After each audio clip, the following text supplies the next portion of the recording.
Au nom de sa divinité, Papa Simon Kimbangangani, chef spirituel et représentant légal de l'Église de Jésus-Christ sur la terre par son envoyé spécial, Papa Simon Kimbangu, dite communément Église kimbangiste.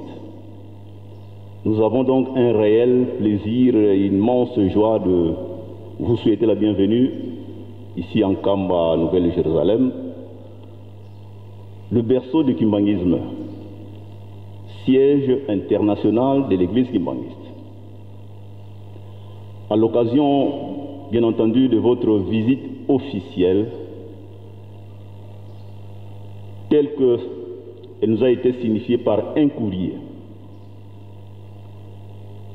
poursuivant votre périple dans le Congo central, vous voici arrivés en ce lieu saint et majestueux où vous êtes venus rencontrer votre Dieu, notre Dieu, Papa Simon Kimbangu Kiangani. Nous ne sommes pas là pour vous brosser toute l'historique de l'Église kimbangiste, ni vous tenir un long discours. Cependant, il est de notre devoir de circonscrire un peu le contexte. Vous voici en Kamba à la veille d'une si grande manifestation. Le jeudi prochain, le 12 septembre 2024, l'Église va fêter le 134e anniversaire depuis la naissance en 1887 de l'envoyé spécial de notre Seigneur Jésus-Christ qui est Papa Simon Kimbangu. Vous êtes donc venus comme en prélude par rapport à ce que nous allons vivre le jeudi prochain. Et nous vous en remercions très sincèrement et davantage. Nous osons espérer que le Saint-Esprit qui vous a guidé depuis Kinshasa, partout où vous êtes passé jusqu'ici en Kamba, Jérusalem, vous guidera de même à votre retour et vous accompagnera surtout dans l'accomplissement de la lourde mission qui est la vôtre. Vous occupez certainement du genre, hommes et femmes, des enfants, de la famille. Il se trouve qu'en 1921, ce fut la haute et grande préoccupation de Papa Simon Kimbangu qui avait guéri les malades, qui avait ressuscité les morts, qui s'était préoccupé des maltraités, des déshérités. De même que Maman Mouilou, après l'arrestation de son mari, s'était préoccupé des enfants, à commencer par ses propres enfants qui étaient encore tout petits, seuls, abandonnés, mis en résidence surveillée. Et tout cela, Excellence, Madame la Ministre, tout cela était pour donner à la femme, à la maman, sa dimension, toute sa dimension d'être humain. Aujourd'hui, nous voyons comment la maman, partout dans le monde entier, est honorée, occupe toutes les fonctions. Le plus élevé dans la société. Vous en êtes l'image. Vous en êtes le symbole. Au moment où vous foulez ce sol sacré de Nkamba Nouvelle-Jérusalem, tous vos projets que vous avez concoctés, mis sur chantier, au bénéfice du genre, de l'enfant et de la famille, l'Église kimbangiste a les bras ouverts pour les accueillir.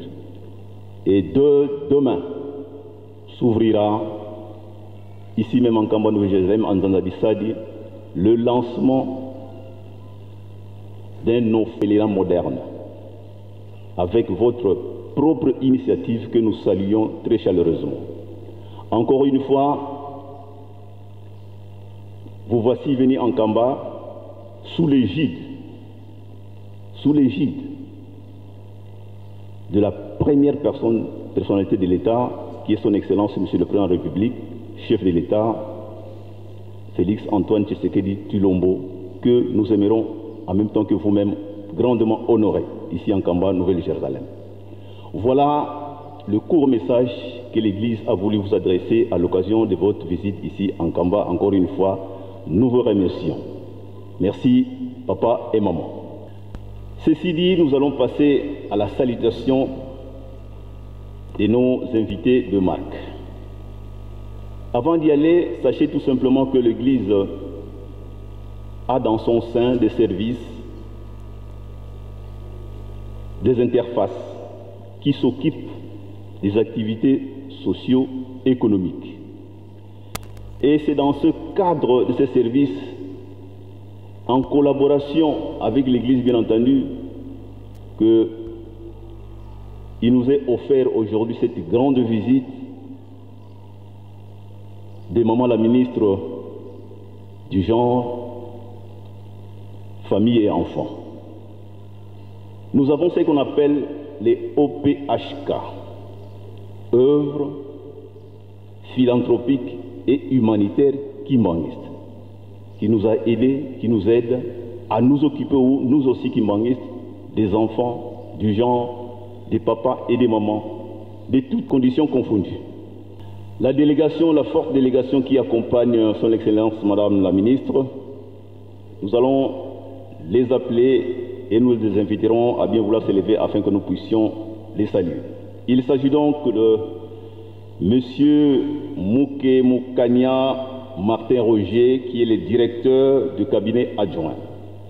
Nous avons la présence de Maman Nsekintoya Nicoletta, qui est la conseillère administrative.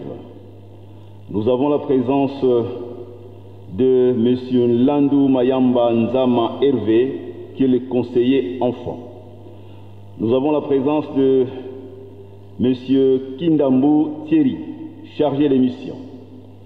Nous avons la présence de Mme Luamba Mavambu Valérie, assistante de son Excellence Madame la Ministre. Nous avons la présence de M. Mirindi Migaboa, chef du protocole. Nous avons la présence de Mme Nyangi Bikoudi Betty, intendante principale. Nous avons la présence de M. Ngandou Mbouyamba Rossil Martin, attaché de presse. Nous avons la présence de Mme Louis Vouladio Kiameso Eliège, chargée de la communication. Nous avons la présence de M. Sangwani Moubati Sadou, caméraman. Nous avons la présence de Mme Kabeya Thérèse, rapprochée de son Excellence Madame la Ministre. Nous avons la présence de Mme Adogo Joyce, attachée de sécurité. Nous avons la présence de M.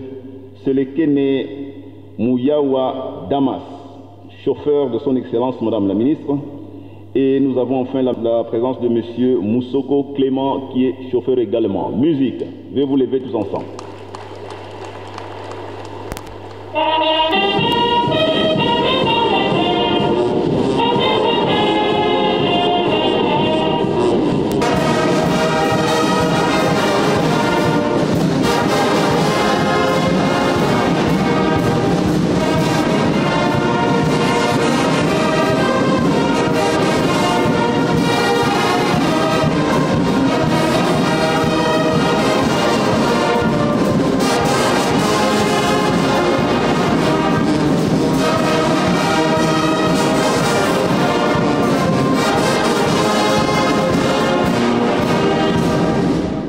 Saluons-le très chaleureusement au nom du Père, du Fils et du Saint-Esprit, au nom du Père, du Fils et du Saint-Esprit.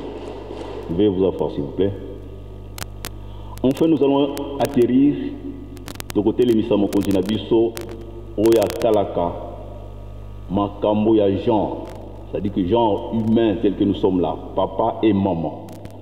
Akotalaka makambo ya bana tozali kobota. Akotalaka makambo ya mabota na biso ya ba famille. Musala izali monene. Tukopesa ilokumu. Nani ayebaki? Oyo mama mwilo asalaki ne 1921. Yango oyo ezali na maboko ya ba mama na tango. Tukopesa mama na biso lokumu. Il s'agit donc de saluer son excellence Maman Léonie Kandolo Omoï, ministre du genre, enfants et famille. Maman, nous vous prions de bien vouloir vous lever afin que vos frères et sœurs puissent vous saluer.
Kato pesa mbote ya lokumu na mama ministre mama na biso na kombo misatu ya bule na kombo tata ya mwana Molimo Centre. Excellence Madame la ministre, nous vous invitons à bien vouloir prendre la parole.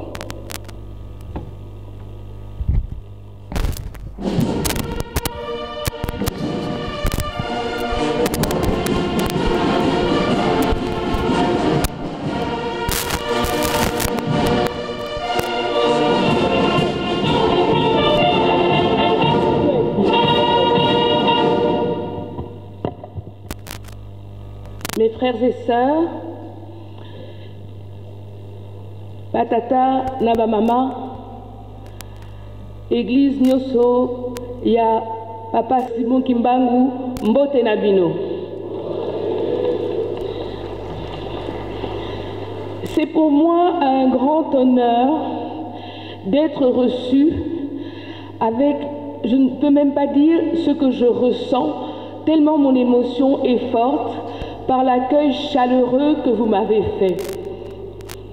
Moi qui ne suis qu'une simple femme qui a, par la grâce de Dieu, été élevée au rang de ministre par la volonté de son Excellence Félix Antoine Tshisekedi, président de la République et chef de l'État, sous les ordres et sous l'égide de Madame Judith Suminwa Tuluka, Premier ministre et chef du gouvernement. Donc c'est pour moi un honneur particulier. Je vais vous dire qu'honnêtement, je ne m'y attendais pas. Un honneur encore plus grand parce que je viens dans une assemblée qui est dans la même vision que mon ministère. Mon ministère, c'est le ministère du genre, de la famille et de l'enfant. Le genre, c'est l'égalité entre les hommes et les femmes ou l'élévation des femmes. Et dans cette église kimbanguiste, Mama Mouila est élevée au plus haut niveau. Avant même que d'autres femmes en Occident ne soient élevées, Mama Mouila était élevée. Et je bénis l'Église kimbangiste pour cet acte.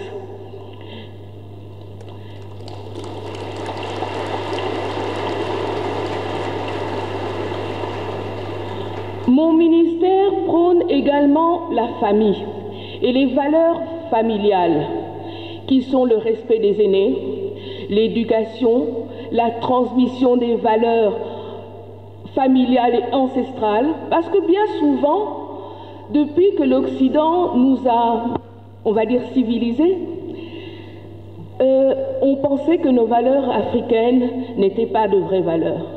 Or, les vraies valeurs, ce sont les valeurs africaines qui ont été prônées par Mbuta Simon Kimbangu et qui est le premier qui a parlé de la libération de l'homme noir. C'est à travers ces valeurs que nous devons élever nos enfants. C'est pourquoi le ministère est aussi le ministère de l'enfant. Et c'est particulièrement à cette occasion que je suis ici parmi vous pour honorer les enfants avec la création de votre premier orphelinat. Cet orphelinat me tient très à cœur parce que on a tendance à dire les enfants de la rue. Balaba les botaka mwana te, ezabiso baboti nde tobotaka bana. Tokoki kotika bana batelengana na nzela te. Toza wana pona ko batela bana na biso. Et à travers cet orphelinat, vous allez faire une très grande œuvre pour le Congo, pour le Kimbangiste et pour tous les enfants congolais. Je ne vais pas être longue, je vais encore en très grand remerciement pour cet accueil, pour le respect que j'ai vu dans cette communauté, pour l'organisation que j'ai vue aussi et pour la fraternité que vous m'avez montrée. Merci à tous.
Tika biso banso toko kotonda maloba kitoko ya mama mokonzi na kombo misato ya bole na kombo tata ya mwana pe molimo sant na bongo tozongisi mikro na tata mokonzi ya mboka pasteur la ville sainte aya kolanda mayema tikali musozo kwa seye mwana tata mwana velela twena kintwadi yengudi seto ba mama bao bakalanga bimpovila byetu kwa masemeto tulombele kwa ngudi zetu lo tutela mana beto bana talubara kiambote faki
tokubike nomoko tabana ngudise tokyambote munkumbwa se ye mwana tata mwanda velela munkumbwa se ye mwana ye tata mwanda velela bamama tulendele kono vwana musola kwa se ye mwana ye tata mwanda velela twena kindwadi ye tata nzambi silulu za mfumo to Yesu Kristo vokwenda kakwenda kenda kutulombela sadisi impeve ya ndongo ilemba ninzatambula katika kanzeiko dyambu yetienga lya nzambi zilungana na mubeto nkanda ndombe wavuzuka mubakongo bangu tata Simoni Kimbangu mwanda velela nzambi tuka le 12 septembre 1887 wakulumuka wena yeto ye uzinganga yeto na telumbu kya unu kayoyeleko yikakanoke nempenituko wena yeto kindwali tina tulombele kwa tata nzambi watutela mana betobana takubana kyambote paki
reka twakubike no moko twavana tata nzambi kyambote munkumbwa se ye mwana tata mwanda velela munkumbwa se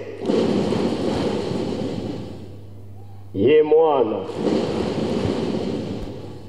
ye tata mwanda velela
tulendele kutofwana sedieto wanzambieto beto bana bakutukulombela bakafulu watusikidikisa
Entsamu za mfumu wetu Yesu Kristo, yezola kwa nzambi wa seditu, ye untwadi ya mwanda velela bika wakalanga yetu tuka kwa yelemvu, se mwane mwanda velela.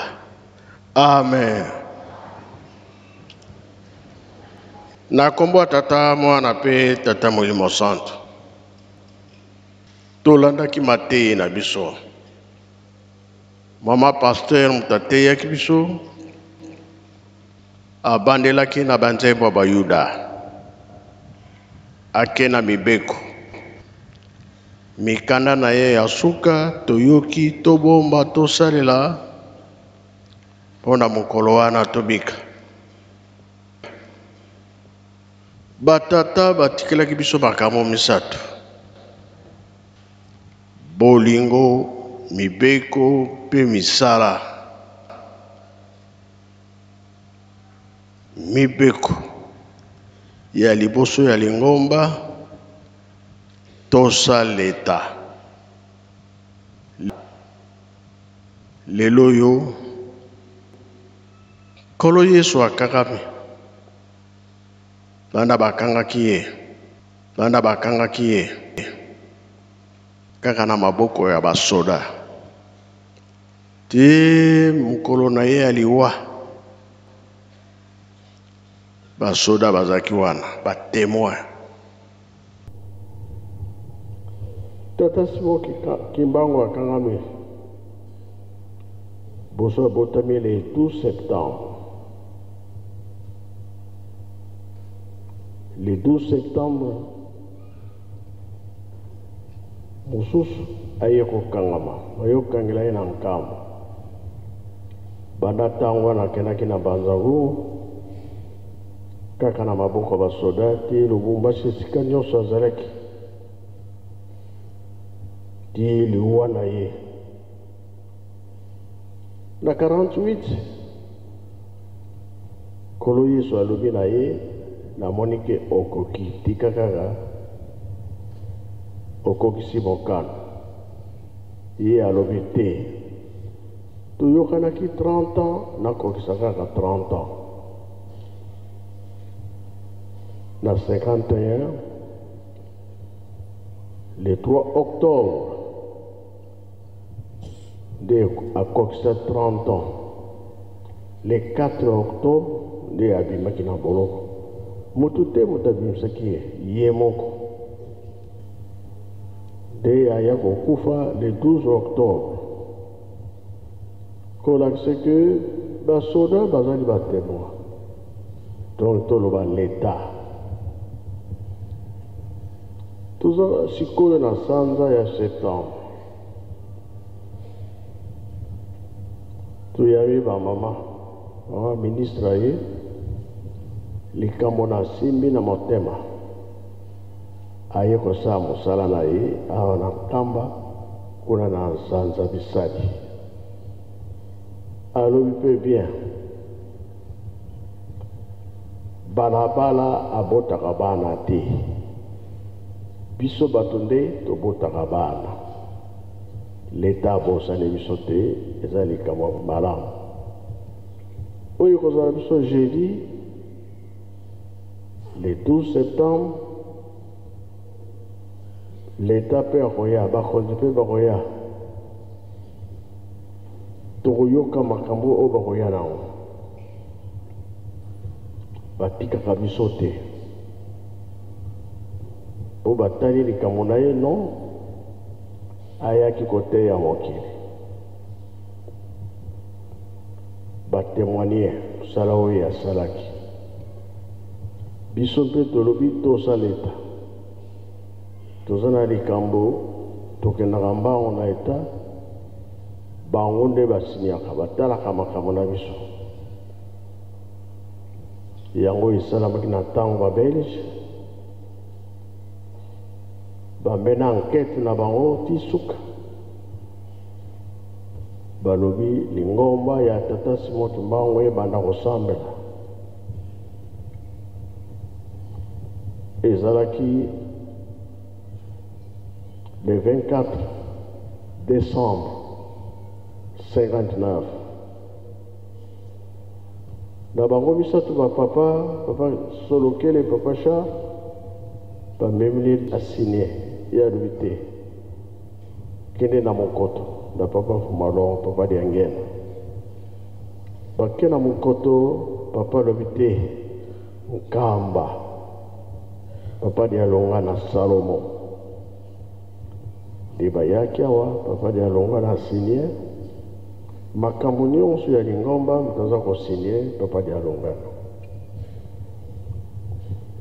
Yango ezalaki papa Fumambanza, papa de Alonga naza kotuna. Chaise ya bakatoliki wapi biso tolobi Rome. Ya baprotestant ezala Londres. Ya bamusulman ezali wapi tolobi Mecque. Bongo chaise na kimbangiste wapi biso tolobi Kamba Yerusalem. Ezali bongo bien bongo te. Si vous tozotonga chaise ya bakimbangiste, l'État pe alobi na kotika la simate. Ba réhabilité Tata Kimbango na 91 toujours l'État. Kaka tango wana ba réhabilité Papa Kimbango Fumalongo alingaki babimisa Tata Kimbango na boloko. Tozelaki, Yemoko Papa à Lobi, après 20 ans, Yango et Salamaki en 2011. Na 5 mois, Batira Kolobeti, Oe Makamoto Salite, Botika la Rosala. Yango Tozoloba, Bisoba Kimbangiste, Totele Manalikambo Makasi. Papa Barubi, tous à la marcasse na Bolingo. Tous à la marcasse na Mibeko. Tous à la marcasse na Misala. Ceux qui ont l'amour qui na Misala, tout ça na Ngomba, Tinezali. Na Mokilio yo Satana Azali. Satana pe alobi.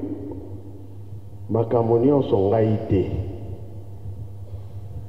Ce qui ont mon tolobi, ok, qu'on s'en ma benayo, et zalité nga satana na tindio.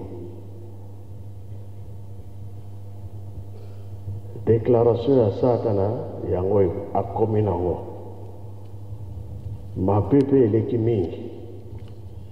Est-ce que nous sommes satana, nous sommes biso? Puis biso mo na motema na biso tout ça la makamwa yobe eleka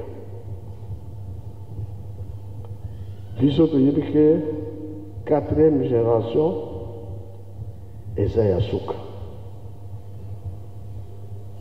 to yibi malamu ke bateya biso Satana akokangama mila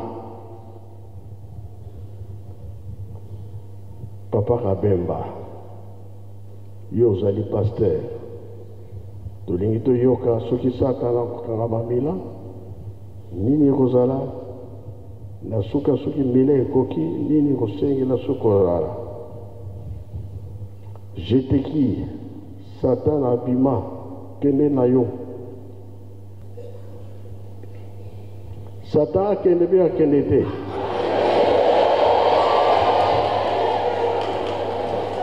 Satana abima be abima te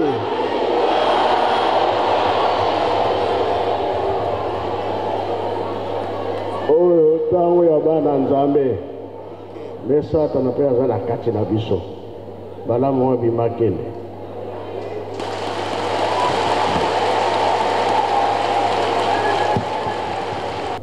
jeteki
Merci Jeteki, merci Faki. Tolanda sikoyo tata pasteur atangela biso esika wana kokangama ya Satana. Okombo ya tata ya mwana pe tata Molimo Santo. Topesi merci mingi na tata Molimo Santo na kopesa biso maloba mpona ntina na likambo oyo ye moko auti koloba. Likambo yango nde tozwi yango na mokanda na Nzambe, na mokanda ya Apocalypse to emoniseli ya Yohane na chapitre 20 na verset 1 til la verset 10. Apocalypse de Jean chapitre 20 verset 1 à 10. Totangi boye na kombo ya tata mwana pe tata Molimo Santo.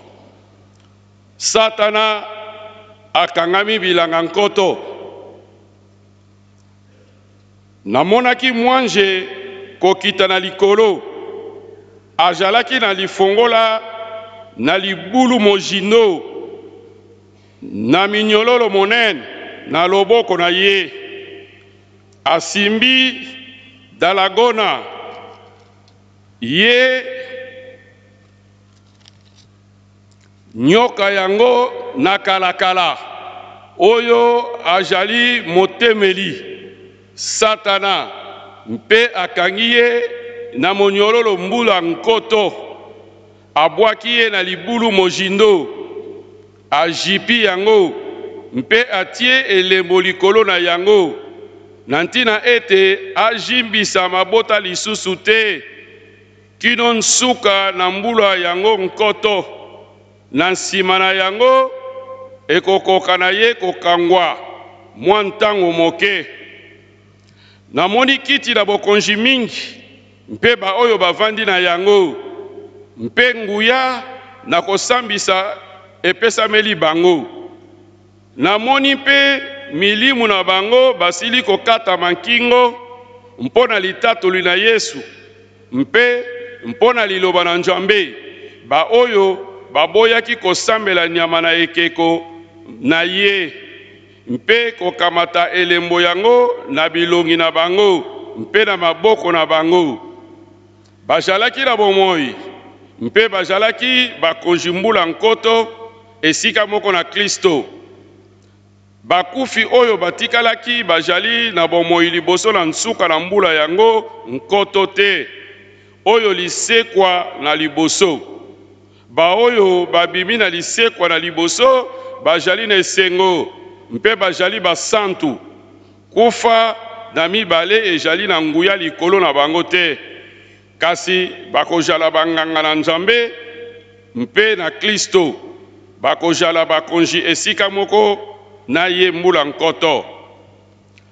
Satana akangolami etumba na suka, wana ekosila mbula yango nkoto, Satana akobimisama na boloko na ye, mpe akokende kojimbisa mabota majali na nsuka mine na mokili, bango nkoko na makoko,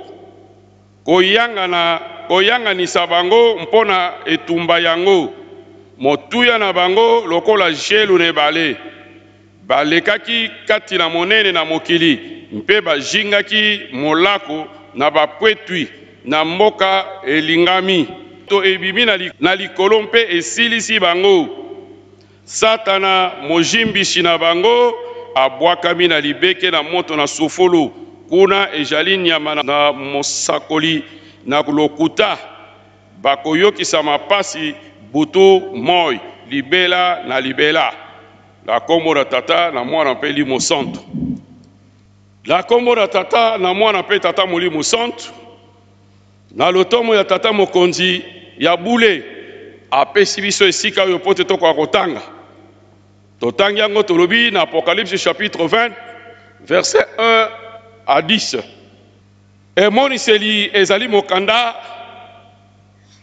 oyo ezali na makambo ya tata Nzambe. Apesaki yango na mwana na ye nkolo Yesu mpo akoka komonisa yango na basali na ye na nzela ya moumu na ye Yohane na esanga na Patmos. Mokanda oyo ezali esengo monene na batangi pe na bayoki na yango. Biso banso bayoki koyoka maloba na mokanda oyo ezali kobianga biso ete tozala na botosi na yango, surtout koyoka kaka te me kosalela. Tolobeli likambo na motangi. Motangi ne nani? Motangi ezali biso baye tozali koteya likambo na Nzambe to banganga Nzambe. Moyoki nde nani? Moyoki ezali nde biso bandimi baye toyokaka matei oyo ezali kopesa bana kati na mokanda oyo ezali mayeba komaki na mokanda na Jacques na chapitre 1 verset 22 à 24 elobi na biso ete tozala bayoki kaka te me tozala bayoki mpe basaleli na likambo oyo ya Nzambe tozali koyoka, soki te ekozala na biso na litomba te. Maye tozali koyoka esengeli te tokangama na yango mpo te topengwa mosika na yango te. Maye batata balobaki, maye batata azali koloba tokangama na yango, soki te tokopengwa mosika likambo na suka kopesa biso pasi. Hébreu chapitre 2 verset 1 à 2. Hébreu chapitre 2 verset 1 à 2. Mokanda oyo ya emoniseli ya Yohani ezali na makambo minene misato. Makambo oyo maleka, makambo oyo mazali kosala malelo, pe makambo mazali koya lobi. Na ntina wana esengeli na biso koyeba ete manso maleka na ntango na kala makomona na ntango oyo mpe mazali deja komona na katikati na biso. Yango na tata mokonzi ya bule mbala mingi akolobela na biso te signe du temps. Signe du temps wana ezali likambo monene, ezali kosenga na biso ete tokoka kobatela bilembo na biso ote likambo monene ezali koyela biso liboso. Maye mazali kotelema yelo na kati na biso ezali makambo ya sika te mpo mateyamaki mpe na mangomba sambo ya Asie Mineure. Soki na kozwa exemple ya eglise ya Salade, Sardes, lingomba wana ezali lisusu te ekufa pona nini pona ntina na etamboli misala na bango ezalaki malamu te. Yango ezali kopesa mela biso lelo po ete tokoka kozala semba, tokoka kozala fixe na position na biso na kondima ezali na lolenge nini. Awa toyebi ete nkolo Yesu akozonga na mokili kosambisa bato. Tango akozonga kosambisa bato akopesa makabu ya mapamboli epai na ba oyo bakolonga. Apocalypse chapitre 2 verset 7. Ndakisa ya likabu abi baye bakolonga bakolia mbuma na nzete oyo koko la biso Eve akufelaki na tango na kala ya koyeba bolamu na babe. Alobi na biso na Apocalypse chapitre 2 verset 17 alobi ete tokozwa kombo ya sika. Yango na batata ba mama eza na biso esengo ete tozwa kombo ya sika. Nani oyo asepeli kozwa kombo ya sika te? Kasi soki bongo pona ni tozali awa nkombo ya sika kimbangiste. Ndakisa Israel ezalaki kombo ya mutu to ezali kombo ya mutu Jacob. Mais lelo Israel ezali kaka kombo ya mutu te mais komi état d'Israël, mboka mobimba oyo ezalaki kombo mutu ekobeta esika tozali kokende yango wana.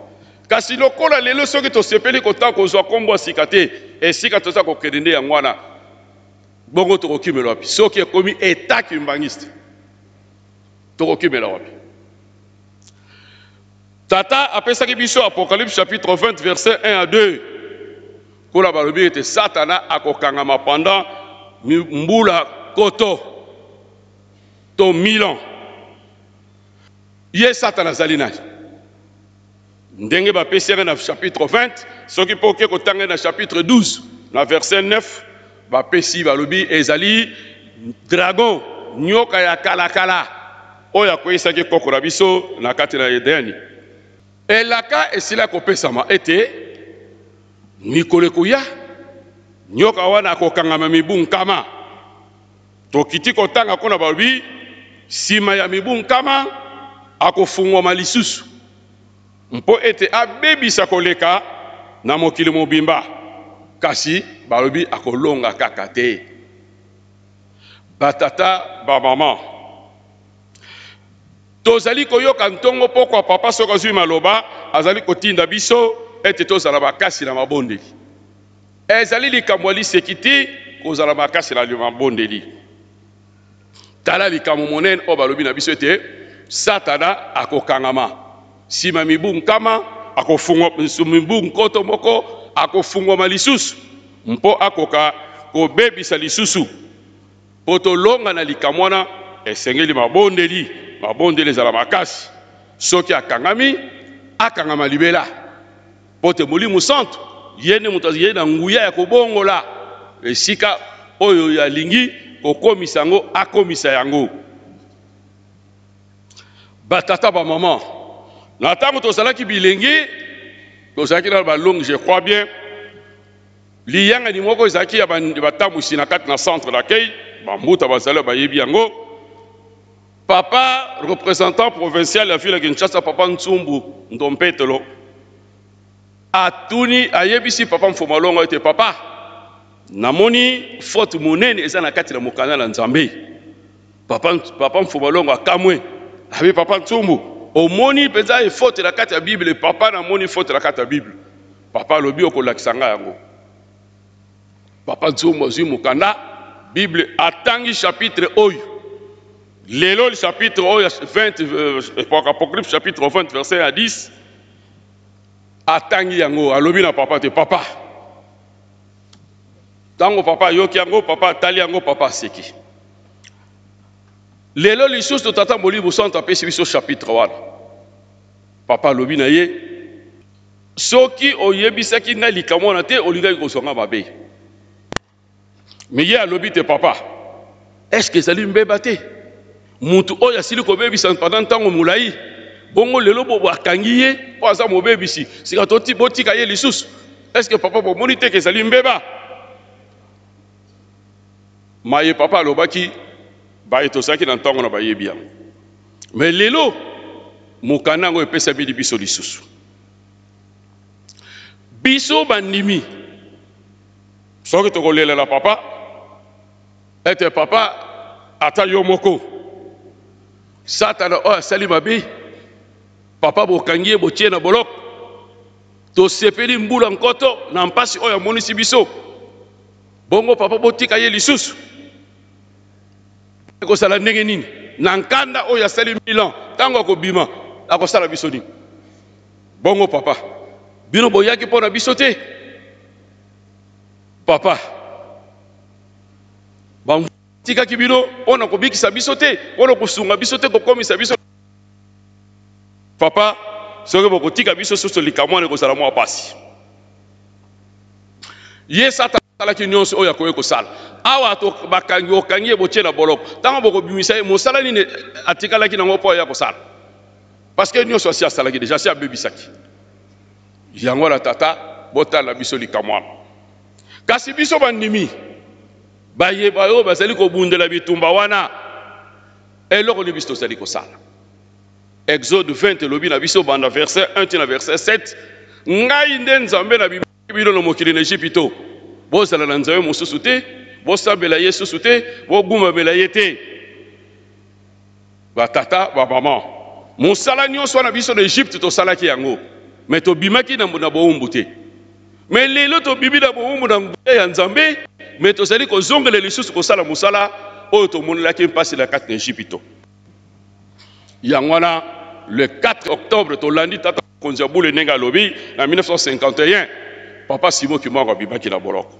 moto moko abimaki na nguya ya ye lokola nzambe azalaki na fongola te asengaki na moto te bakuti ye libanda me awa papa Simon Kimbangu abimaki na libanda prison etikalaki polele fongolo eza na maboko na ye kasi ekotikala kaka boye to bato bakokota kuna bayeba biso baye toza kotambola mabe ne tokokota kuna me ntango tokokita na kuna nani akobimisa biso parce que fongolo eza na maboko na ye moko tata molimo santo tolandi papa uti koloba le 12 septembre 1991 tozalaki na réhabilitation politique ya papa Simon Kimbangu na le 3 octobre 2001 tosali réhabilitation judiciaire donc papa abimi na boloko yango epesi biso deja nzela toza susu na mikakatano te mpo te tokoko kotonga mpo to toyamba 3/4 oyo batata balakaki biso. Donc toza susu na likambo oyo kokanga biso nzela te.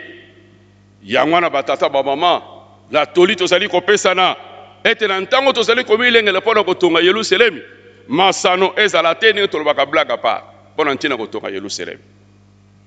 Soki tokotuna tolandi tata Molimo Sandera lobi, soki tokotuna nani oyo akoki kotelema lelo awa na kati na tempelo kolakisa biso te, ngai tokutanaki na Satana awa na pont ya Tunungu, alors tokutanaki na ye nde yende amemaki nga mpona kende kosala lisu.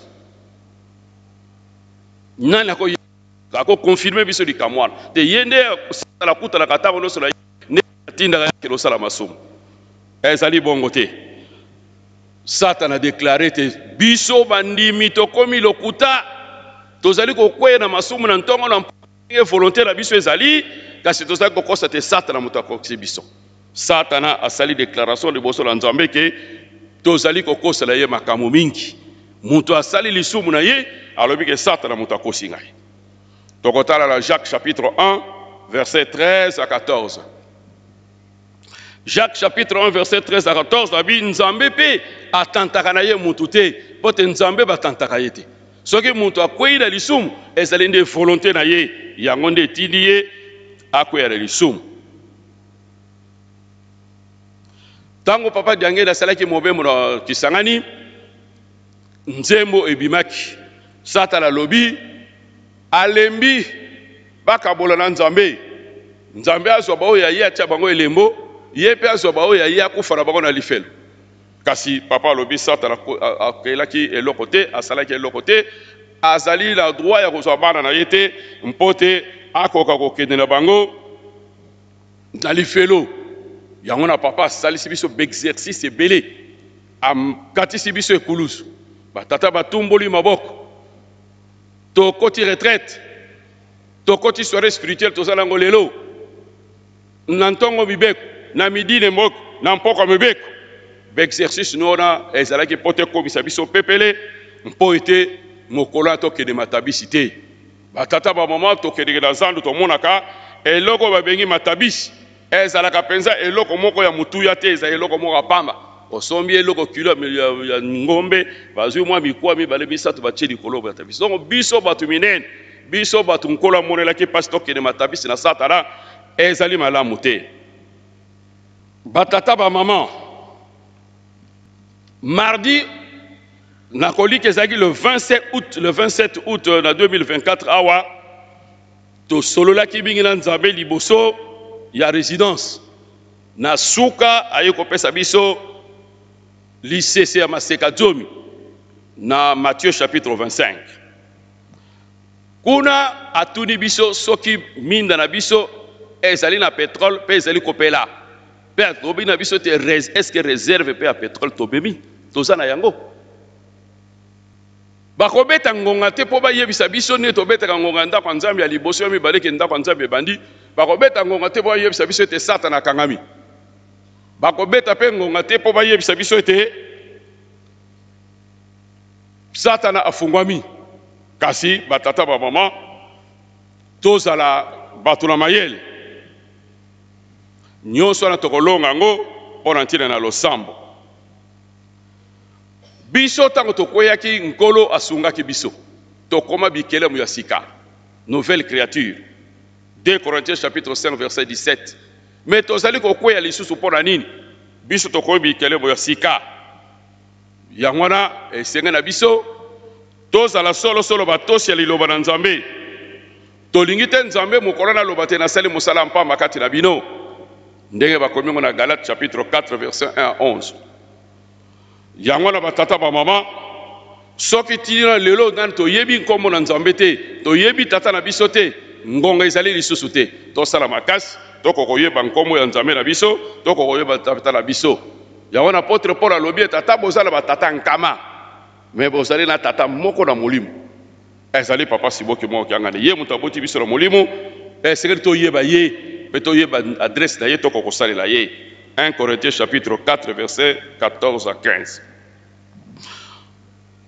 Tata, maman, Bokolo tozali la tata pasteur mibale eteni oyo etikali ya mayema koya na sima ya mikolo ya kokangama ya satana na bozongi na ye na teki yango na tata pasteur po tozala ye elongo mbuta aya kosilisela yango yango la tata Bolibo Centre ndambo ya liloba oyo bopesaki nga na silisi akomba tata mwana pe Bolibo Centre.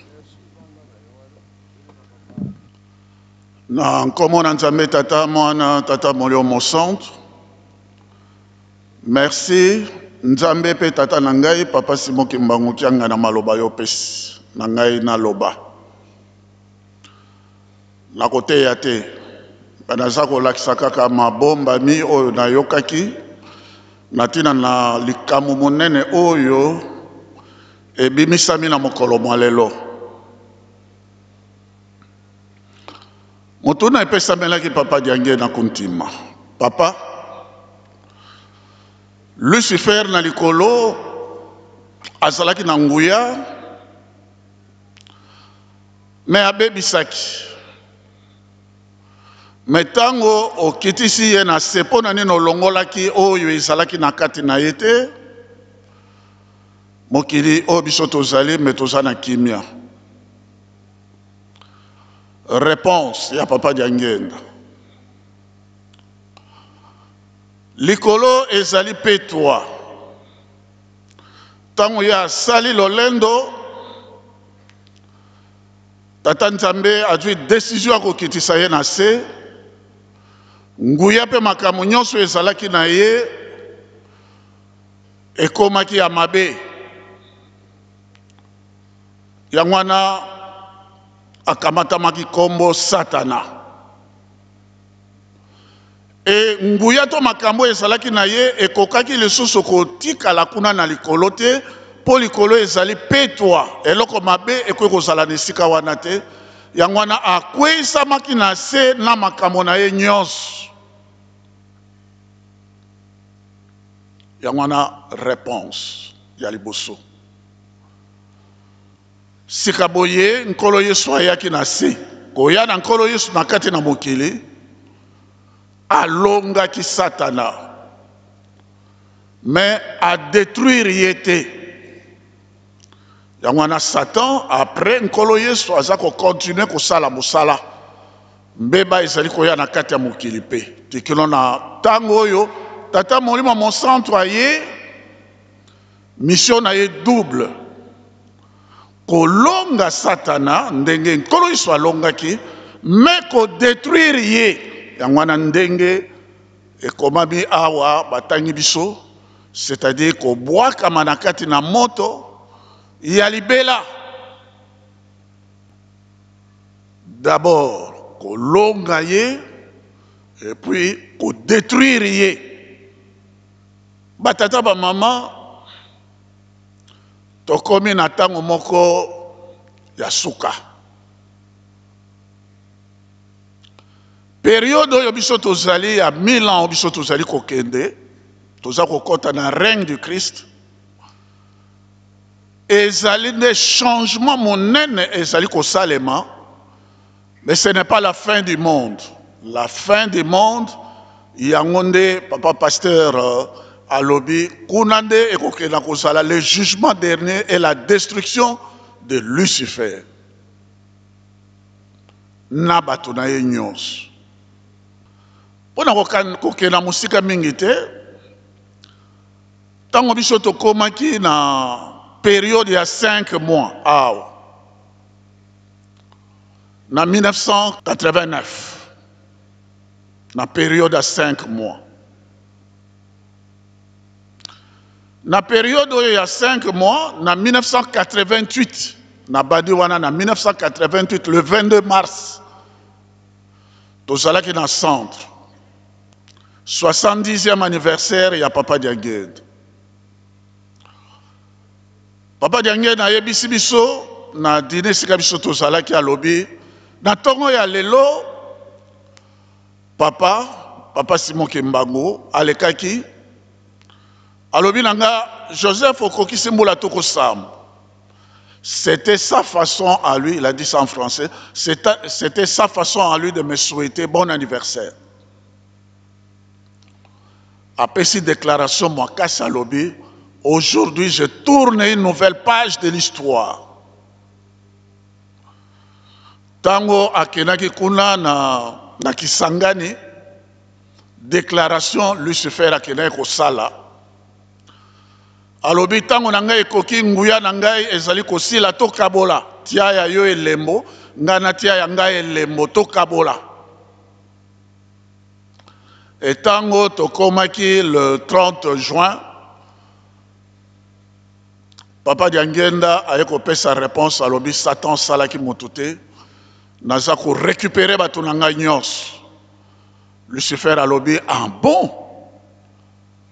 Yangwana tango et bayea wanankamba. Lucifer a kamati attaque. A sauté premier yangwana bana jeté ki bakufaki. Et tokoti na guerre oyo ya makasi toma makasi ezali ko bundama na kati ya soirée. Troisième guerre mondiale ezali te. Ezali troisième guerre mondiale ezali spirituelle.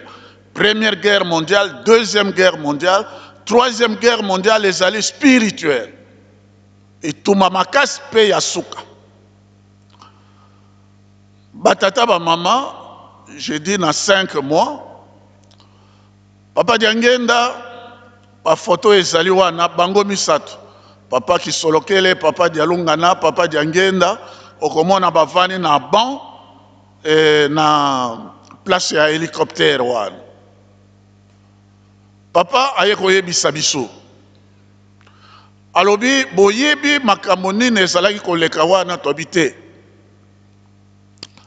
Papa lobi batu bauti na monde mosusu bayaki na engin na bango ya 6 étages bazalaka bato mokilo yote. Bomona kite te to mona ndenge nini. Ah okoki komona na te. Batu wana bakoma développer makama 3 quarts bakoma musika. Mais bayaki kopesa motuna. Tango biso to salaki négociation balobi Messi pona nini olingi koboma mokili oyo biso nano tosenge bolembisi te.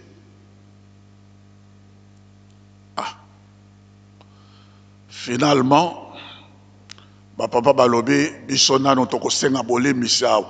Kosenga bolembisi na biso na kati na mokili oyo Nzambe nde a facilitaki biso. Mais papa alobi epai na bango na monde mosusu bino boza koyeba te ekozwa temps ekozala pe difficile pour na bango. Yangwana to senga ki bolembisi 18 ans te. Yemoko apesi chiffre 3, chiffre 5, chiffre 15. Aye ko pesa biso papa tata molimo mon centre Nzambe apesi biso réponse. Maintenant tozali ko banda à 0. Tozui réponse d'Angela na yemoko tata molimo mon centre. Batata ba maman makambo ezali koleka na kati ya lingoma pe na mokili toza komona ngo on dirait ba film moko mais makambo moko ya bilaka makasi ya makasi penza tokena musika te. Papa olembisa ngai ndenge collègue auti koloba le 4 octobre 1951, Papa Kimbangu abimi na prison, yemoko. Donc, ezali na ba étape, il y a d'abord libération spirituelle, il y a yemoko abimi na prison, réhabilitation politique, et 3, réhabilitation judiciaire, révision et jugement. Spirituellement, il y a abimi, tant il y a abimi, et si kawana fungola na poche na yemoko. Le 12 octobre 1951, na Lubumbashi ya tiki nzoto. Awa na nkamba ya botami. Azali bomoi elongo na biso. Yangwana tozalaki koloba et tozali koloba. Obiso tozali na ye, tovandi na ye, siki Nzambe tata molio mo centre et siki motu. Fungolo ya bimagi kuna parce que c'est de lui qu'il s'agit. Le 12 octobre à Tikinzot et le 12 octobre à Ekobotam. Fungola wana ezali obele na maboko na ye. Ezali na poche na ye. Atambolaka yango na poche na ye wana.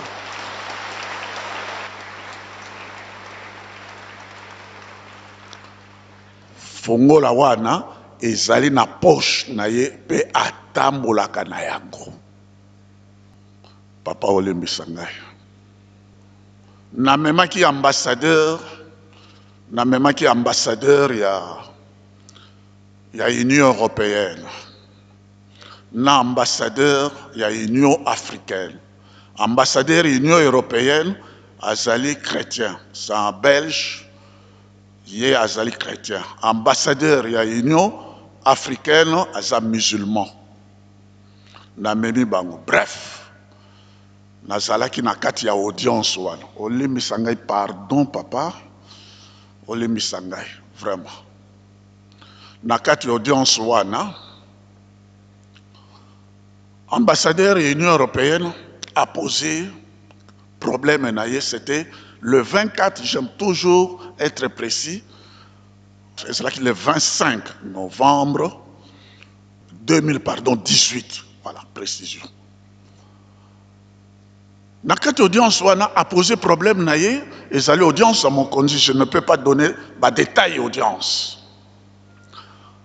Mais en réponse, au lieu à répondre à la question ya pesi, tata Mokondiaboule, alobi na ya alobi, yo zali chrétien, oui. Abandi d'abord qu'on rappelle yé. Oyebi que en 1921, papa Kimbango bâtie na kati ya train, mpoete akende, ba memaye, mais train ke na kite. Kino a selisaki posa na ye, ba sololi na mama Mwilu, ba sololi na papa Diangenda, et ba yoko selisa na papa Dialungana. Tango ya selisi posa oye zalaki na ye, pe alobi, train ko démarrer. Machiniste zalaki sénégalais. Train démarré sur ordre na ye. Donc les lobaba ordre nyon surtout ezali na ndenge ya vandi siki motu et siki nzambe. Alobi ne bongo. Tozalaki na papa conseiller direct en charge ya administration na ambassadeur ya Union européenne, na ambassadeur ya Union africaine. Mais pas poser question moussous mais réponse au papa Zako pesa. Maintenant, alobi l'ambassadeur. Yosa chrétien, alobi oui. Alobi, oyebi ke nkolo yeso azali koya. Oui, na yebi yango. Asali loboko bo abi tikali muke. Papa mutu ayebaka batango. Ayebaka bangonga. Ezali nani. Bobele yo. Yo ndo oyebi tango. Asali loboko bo tikali muke. Aya. Alobi, oyebi ke ba italien ba honora ki nkolo ba futa nyongo na bango mpona kosakola nkomo ya nkolo Yesu abi oui etikali bino ba belge oyebi ke nkolo Yesu alingi ko ya abi oui akitisi losus musapi etikali muke alobi ekomi lisusu alobi yango 3 fois akitisi etikali ka muke abweta loboko tikali moke nkolo iswaya. Na simanango, alobi na ye, tu prends, après sokoto bimiawa, tu prends ton téléphone, tu appelles le roi, afuta nyongo ya tata Kimbangu, aloba, makamo ya tata Kimbangu. Po azalaki prisonnier na bango, aloba yango. Abikena na mozole, toye to koti na mozole to zongi. Na kilongo pardon, tango to zongi 1 semaine, na l'année parce que to zalaki en très bon terme. Son Excellence, l'ambassadeur Barthes. Je vais voir l'ambassadeur Barthes. Je dis, mission ba pesa ki yo na nkamba na tata Mokondiaboule.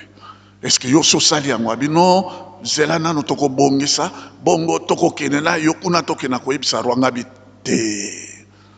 Il faut faire la différence entre une priorité et une urgence. makambo yo bayebisi yo, ça fait partie de l'urgence. Ce n'est pas une simple priorité, mais c'est une urgence. Pourquoi tu ne l'as pas fait? Ça fait une semaine, on est en retard. La semaine qui suivait, je ne sais pas comment ça s'est passé, Nzambe soki a lobby, et c'est lui, Avani Nabiswa, c'est lui qui élève, et c'est lui qui abaisse. Ou bien ko tombola, ou bien ko kitisayo. Il n'a pas, une semaine qui suivait, il a été expulsé de la RDC. Mon monsieur Barth, il est parti.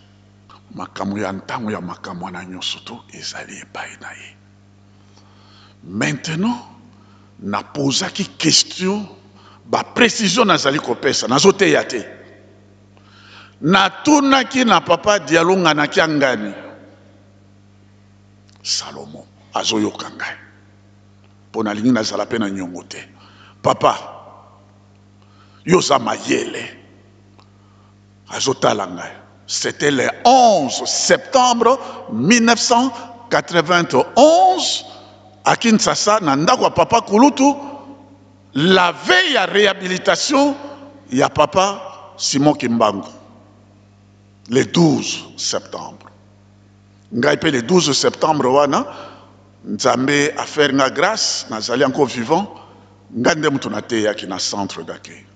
Et j'ai encore vu, je ne sais pas si elle est là, ministre Mouyab Oyazalaki, na programme wana, il y a réhabilitation ya Papa Kimbangu. Elle est curieusement ici en Kamba. Na tuni papa, na kumi sengai papa, yoza mayele. Atalingai, vraiment yoza mayele. Ndenge nini yelu seleme ya sika, esi ekita, ezali awa na kati ya mokili. Mokili ezali koyeba te, mais yo bombi yango, ozali na yango, o bombi yelu seleme ya sika, ba mokili bazali koyeba te. Atalingai ti aseki. Elobi mwana, eza ya solo. Tokita na yelu seleme ya sika, eza na kata mokili. Mais mayele wana, ezali ya klase te. Ezali mayele na Nzambe. Tango na telemenga abi, j'ai eu la confirmation ya yemei. Ete nkolo Yesu asilaki koya aya na nkombo mosusu aya na Yerusaleme na tata na ye e Yerusaleme nkambo biso tozali Yerusaleme ya sika seki ezali matei te me yemei nde moto alobelaki ngaya Yerusaleme na sika nde obiso tozali sika boye ndenge collègue auti koloba tango biso tokomi awa 1000 ans oyo ye moko na fungola ezali na poche na ye oyo aza kotambolaka na yango fungola wana tango yango ekokoka po bawei akobimisa bango clairon na ye ye moko bawei bakobima bapapa bango nyonso bakoya ndenge babible bazali koloba la bataille d'Armageddon ekozala somme. Tango ye bango bakobima ye moko fungola ezali na ye esika ye azalaki kuna na prison ndenge collègue alobi na baoyo nyonso bazali kochola kobundisa Yerusaleme oyo biso tozali na yango bakokena 1000 ans na kati ya prison wana ezali liseki te prenez ça au sérieux kena 1000 ans tango etikali moke azalaki kaka kolakisa kaka boye bakokena na prison wana pendant 1000 ans.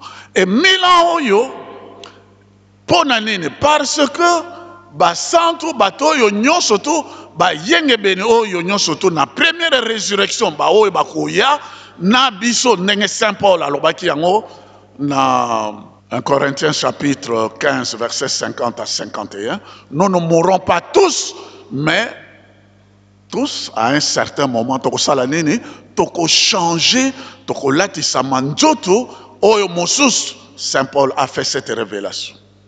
50 à 51. 1 Corinthiens, chapitre 15, verset 50 à 51. Ndeliwa akolongora yango. Pendant 1000 ans wana, ba oyo, bako bima, nakati, bako sekwa, bako latisa manjoto mosus, nde tokotonga 3/4 ya science ya développement yango wana ekosalama mokili ekozala kitoko. Yango wana Papa Dialunga nalobaki nkamba oyo ekotongama te tokopusa mpe nani océan, tokopusa océan, c'est presque 2000 km nano ya Yerusalem. Toute la République au Nyosoto et Kozala Yerusalem nankembo na 3/4, c'est-à-dire biloko yo bilo monite papa. Et Kozala ndengeni, je vous donne un exemple. Un ami Lumba, Dominique, ala qui diplomate, à Kenaki na Brésil, je crois. A sommi voiture Mercedes naye et bimi na usine à Stuttgart, en Allemagne. J'ai déjà été là-bas en Allemagne. Tant où y a sommi voiture, on a toute neuve et bimi na ma aye pas na papa diangé na lui papa pambola voiture. Papa diangé Nathalie angoti alobi na za na mposa ko tuna boka ta soy. Voiture Mercedes sortie des usines à Stuttgart en Allemagne. Abi, mais pourquoi papa lobi? Na catalogue ya biloko yo biso toko sala. Biso toko sala. Voiture oza komona oyo. Ezali pe kutu na catalogue te. Ezali lokola brouette. O matine yango. Ozotamula na boulevard du 30 juin. Moto yo njamba sali na elelingine. Akwe kokota na eloko oyo ya. Ezali lokola brouette. Lokola pousse. Mais papa bisoto abi boko sala toko sala babiloko yo e sala mananu te na kati ya mokili boko mono papa ko sala ndenge ni na abi ata na expliquer bino boko comprendre te. Suivez-moi aveuglement bolingo bibeko pe misala et papa nakomi na suka kaka pona koloba ete yo lobaki na mbanza sanda ete nzemo na mawa ekozala lisusu te ekozala bele nzemo na bise seke makambo nyonso bisengo wana nyonso ya 1000 ans ezakaka na maboko no yo moto olobaki yango na mbanza sanda bafungola makambo wana nyonso to ezali na yo après bisengo ya 3/4 nyonso to yo kosala kuna na suka ntango kolibere ye ekozala pour le détruire. Mais ye akoya lisusu kozimisa mokili kokanisa ete Yerusalem na sikoyo ezali mboka mabe. C'est alors que vous détruirez le monde. O biso tokozala jugement dernier et tokokota mokili mwasika. Papa ngana silisi po yo ndo ozali na maloba makambo nyonso wana eza na maboko na yo. Pasi biso tozali na yango, malade biso tozali na yango, longola lolendo longola makambo ya bonzoto mpo toyeba yo koyeba yo papa ezali nde nkembo na biso oya koyeba yo ezali nde nkembo na biso salisa biso longola la biso makambo wana outi na Brazzaville oya wana Kinshasa esengeli okena kuna na Angola papa osilisi la biso misalo papa ezali nde demande na yo papa pesa biso mayele longola lolendo kati na biso lipamboli na biso kokonga na biso nyonso ezali nde na maboko na yo fungola wana esika ya kokena kosala 1000 ans na tango na esika nyonso tu ezali na libenga na yo nde ozali kotambola na yango oyo elingi yo tike komba tata mwana molio mon centre.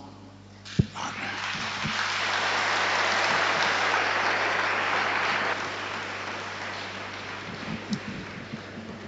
Tomonique, ma pasteur, batalaka montre te, tout ce qui va. Merci beaucoup, Novan.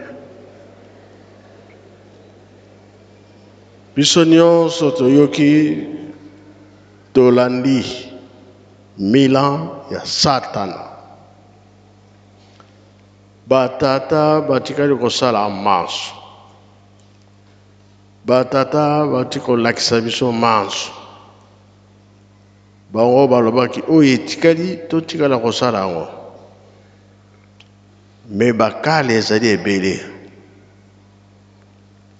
likambo nyonso moto akosala ya mabe ngai te Satana mutatini ngai. Satana pe alobi bozoko selanga makambo. Makanisi na yo moko ko sala mabe ngai Satana te. Ya solo bapava alakisi biso kunzulu. Kunzulu papa alakisaki biso ba témoin ba musicien ya kala na ya Brazza na ya Kinshasa baza kokende na misala na kunzulu. Nzete moko ya monene ezalaki kuna na nzete ya monene Satana azaki dragon nyoka oyo ya monene ya mabe. Tronçonneuse pona kokata nzete wana na kanisa esalaki 3 jours po ekweya. Me nyonso nazo koloba mardi eza mokolo na biso toyokaka kambo ya 5 mois oyo bayibi ba histoire ya ndenge Satana kokangama mila, ndenge papa elebe atangi alobi awa na papa mtatangi Bible. Mardi toko continuer poni moni lere komi mosika. Papa Kimbangu akangaki bato mabe na Kimiala. Batata na ba mama na ba jeune. Me bana mususu mama zana mukumba na moi mukumba ezo komonana. Na butu mukumba ebungi. Elakisike mwana wana bimaki akendaki na ye kolia bato, misuni ya bato. Yango papa Kimbangu asilikaki akangaki bango nyonso. Akena banza nsanda kolo Yesu alakisi ye ba jeune oyo bien bato mobulu oya Sodome na Gomorre. Papa Kimbangu teya bango. Ye alobi eske bato bakubika kolo Yesu alobi ata moko mibale bikisa bango. Lelo soki totali ba jeune toyokelaka so baboti te. Oyo elobi mama elobi tata biso ba jeune motu makasi okita mpe eza kote komela biloko mabe tokomi kosala oyo biso moko ba jeune tolingi. Kasi suka nango papa Kimbangu alobaki soki tolongi banzembo mawa ekosila.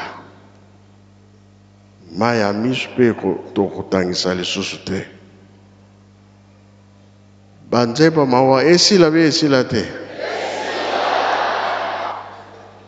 Kosepele kozala. Tosa tata na mama. Tosa onyoso bazoloba na biso totika mabe tosala malamu. Tosilisi na kombo tata mwana pe tata molimo santo. Amen.